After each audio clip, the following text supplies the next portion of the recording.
The issue of sexual fluids mixing and its influence on the child was briefly mentioned within some of the Islamic sources in the previous video. Here is an article.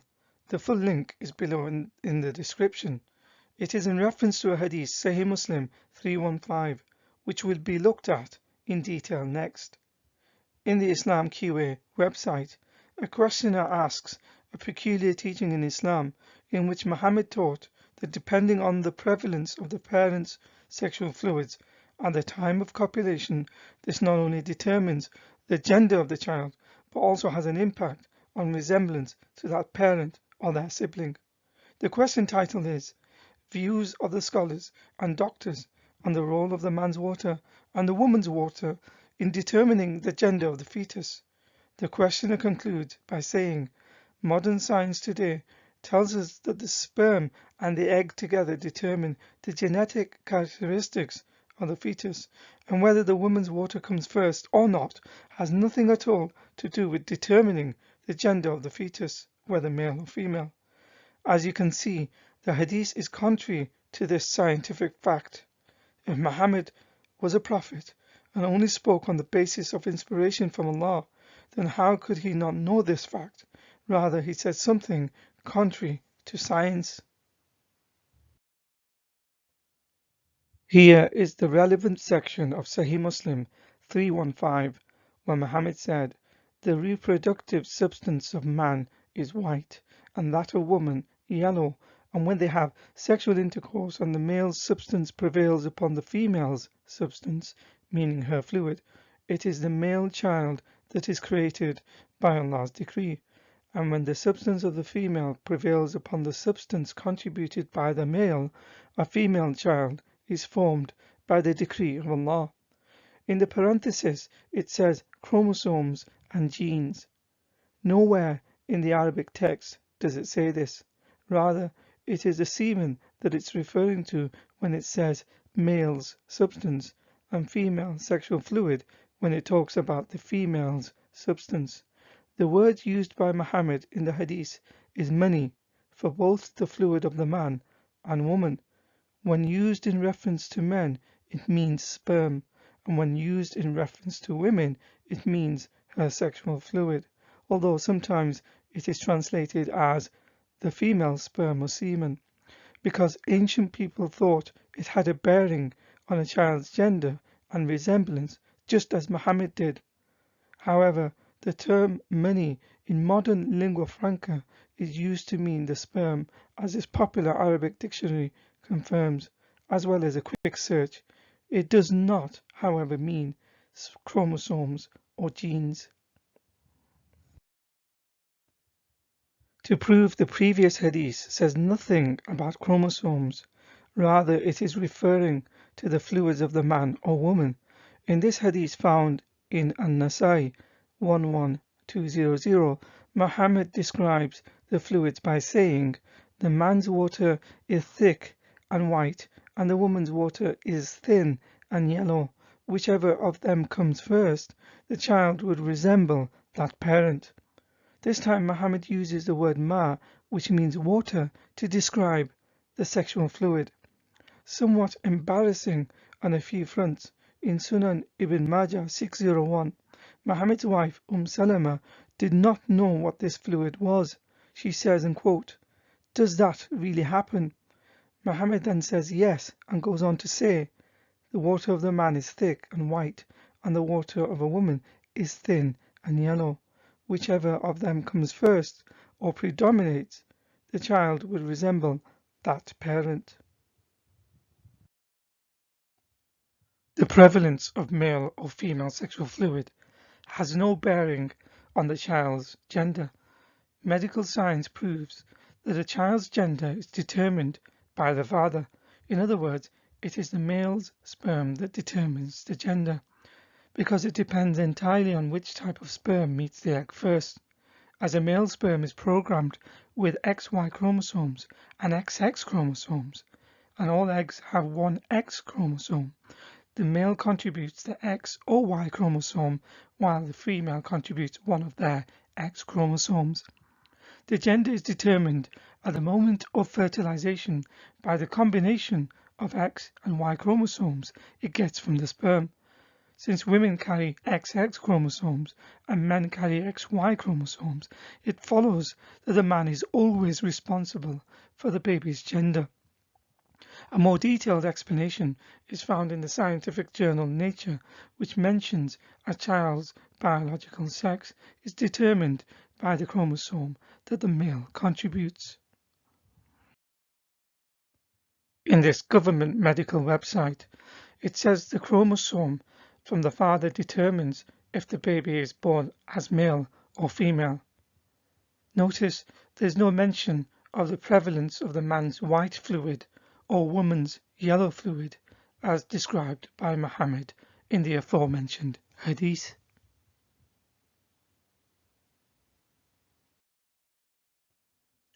As it is becoming a pattern, Islamic teachings do not exist ex nihilo or from some sort of divine pronouncement from the heavens. They contain teachings, sometimes correct and other times incorrect statements from its predecessors, such as the ancient Greeks and other humans. Then it is passed off as divine knowledge by Muhammad, as an instruction he received from Allah. For example, Democritus of Abdera said that the gender depended on the parent whose semen it was that predominated, as explained on page 764 from the works of Aristotle. Another pre-Socratic Greek philosopher called Hippon said that the thicker seed, meaning the semen, produced males, while the thinner seed, to mean the female's sexual fluid, produced females. This was recorded by Roman grammarian and historian Censorinus hundreds of years before Islam and Muhammad. In this article called Gender Determination, from a Jewish source called Talmudology, the full link is below. It quotes Dr. Fred Rosner, pictured here, who is Jewish and a professor of medicine at Mount Sinai School of Medicine.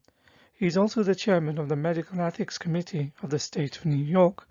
He is an internationally known authority as an expert on Jewish medical ethics, having published 8 books on the subject and almost 800 articles on all aspects of Jewish medical ethics and history. The website quotes his works, who through his books cites biblical and Talmudic teachings about gender determination according to rabbinical teachings, which are curiously similar to what Muhammad later taught his followers.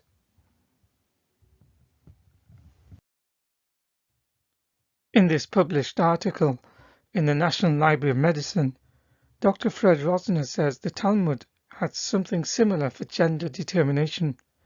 Notice this is similar to what Muhammad later espoused. The full link is below. It is highly probable, therefore, that Muhammad may not have got his teachings directly from the Greeks. Rather, it may have been from the Talmudic teachings from rabbis, which was subsequently incorporated within Islam via the Hadith collections. In reference to a previous Hadith cited from Sunan an-Nasa'i 11200, there was another peculiar teaching when Muhammad said about the fluids go on to resemble the parents depending on whose fluid was prevalent. In the relevant section he said, whichever of them comes first, the child will resemble that parent. This need not only mean gender determination, but physical similarity. This is confirmed in another hadith. For example, it says in Sahih al-Bukhari 3938 that Muhammad said, as for the child, if the man's discharge precedes the woman's discharge, the child attracts the similarity to the man, and if the woman's discharge precedes the man's, then the child attracts the similarity to the woman. For a detailed explanation of what the previous hadith means about similarity, Ibn Hajar wrote a classical book called Fathul Bari.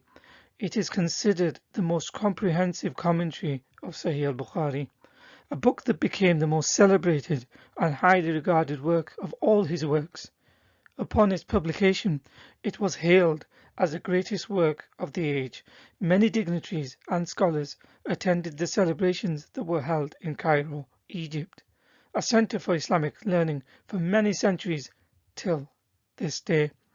On Sahih al-Bukhari 3938, Ibn Hajar talks about the various opinions in that the child not only can resemble the parents, but also their siblings and their traits, depending on whose fluid was more prevalent at the time of copulation, in addition to the gender being determined by this method. Here is the Arabic text with the translation. Feel free to pause the video to read it in full. Today, it is understood that genetics and DNA that is inherited from parents determine these factors. It has nothing to do with whose sexual fluid is prevalent, as children inherit half of their DNA from each parent, half from the mother through the egg, and half from the father through the sperm. This is explained in detail in this Harvard University website. The link is below. If a child looks more like one parent, it means they gained a higher proportion of their alleles from a parent with dominant ones. In other words, it is the expression of genes that matters, as there are recessive and dominant traits that are inherited. The dominant traits are traits that get expressed, even though a recessive trait gene is inherited as well as for each trait. So if the mother's genes are dominant for facial features, the child will resemble the mother more than the father. Shown here is a Punnett square devised by Cambridge professor and biologist Reginald Punnett. It shows if the other parent does not have the recessive genetic disposition, it does not appear in the phenotype of the children, but on average 50% of them become carriers. It has nothing to do with whose sexual fluids is more than the other, as Muhammad taught. Hadith literature says the semen stays in the womb for 40 days.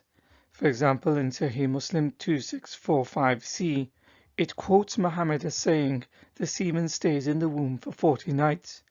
And in Sahih al-Bukhari 7454, Muhammad said, the creation of every one of you starts with the process of collecting the material for his body within 40 days and 40 nights in the womb of his mother. Then he becomes a clot of thick blood for a similar period, 40 days, and then he becomes like a piece of flesh for a similar period. Medical science says fertilization is possible as long as the sperm remain alive, which is only up to 5 days in the woman's womb, as confirmed by this popular medical website. The full link is below. The idea that semen stays in the womb for 40 days as taught by Muhammad may have been derived from sources written by rabbis before Muhammad was born. For example, the full link is below where it says in the Babylonian Talmud, if she is not found pregnant, then she is not pregnant, and if she is pregnant, until 40 days from conception, the fetus is merely water. In Sahih Muslim 2645c, which was cited previously, it also said the gender is determined after 40 days. Here it is again, in which Muhammad went on to say the semen stays in the womb for 40 nights. Then the angel gives it a shape. Zubair said, I think that he said, one who fashions that and decides whether he would be male or female. This is confirmed in innumerable hadiths, including this one in Sahih Muslim 2644, where Muhammad is quoted as saying, after 40 or 45 days of the sperm in the womb, the angel then asks Allah, my Lord, would he be male or female? There are more hadiths that confirms that after 40 days is when the gender is determined. In Sahih Muslim 2645a, the angel comes after 42 days to create the child's flesh and bones, and then the gender is determined.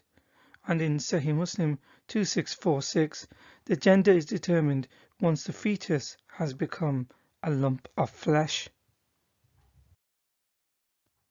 Again, it seems Muhammad is getting these teachings from the teachings of rabbis as found in the Babylonian Talmud, which was first composed between 450 to 550 AD. The full link is below, where it says, during the first 3 days after intercourse, one should pray that the seed not putrefy, that it will fertilize the egg and develop into a fetus. From the 3rd day until the 40th day, one should pray that it will be male. Although from the moment of conception the baby has the genetic information to either become a boy or girl, but because both sexes start out the same in the womb, doctors and parents have to wait for a certain period to find out, physiologically speaking, which gender the baby will eventually be. In this article titled Boy or Girl, The Difficulties of Early Gender Prediction, the full link is in the description, written by obstetrician gynecologist Dr. Patricia Santiago Munoz from UT Southwestern Medical Center, says it is not until about 9 weeks at which point genital tubercles begin to develop. However, it is not until 14 or 15 weeks that the genitalia are differentiated. In other words, the earliest point in which the fetus develops the organs to determine its gender is around 9 weeks. This is around 63 days at the very earliest, not the 40 days or so as the Hadith literature suggested. However, the gender is usually known about 14 weeks' time. This is around 100 days. The point is, whichever situation is looked at, the Hadith literature is still incorrect from a medical science point of view. So in conclusion, Muhammad taught a child's gender was determined by whichever fluid was prevalent during intercourse. Modern science says a child's gender is determined at the moment of fertilization, and that the gender is always decided by the male via his sperm. In Islam it is taught resemblance of a child to their parent is due to sexual fluids. Modern science says a child may look more like one parent due to the higher proportion of alleles they get from the parent with dominant ones. It has nothing to do with whose sexual fluids was more at the time of copulation, as found within Islamic sources. Despite the Quran making the claim about Muhammad in chapter 53 verses 3 to 4, nor does he speak out of his desire. This is nothing but a revelation that is conveyed to him. Some of the teachings found in Islam predate it, and is found within human sources, such as those found within ancient Greek and Jewish Talmudic sources. These are the sources that may have actually inspired Muhammad rather than any real divine intervention.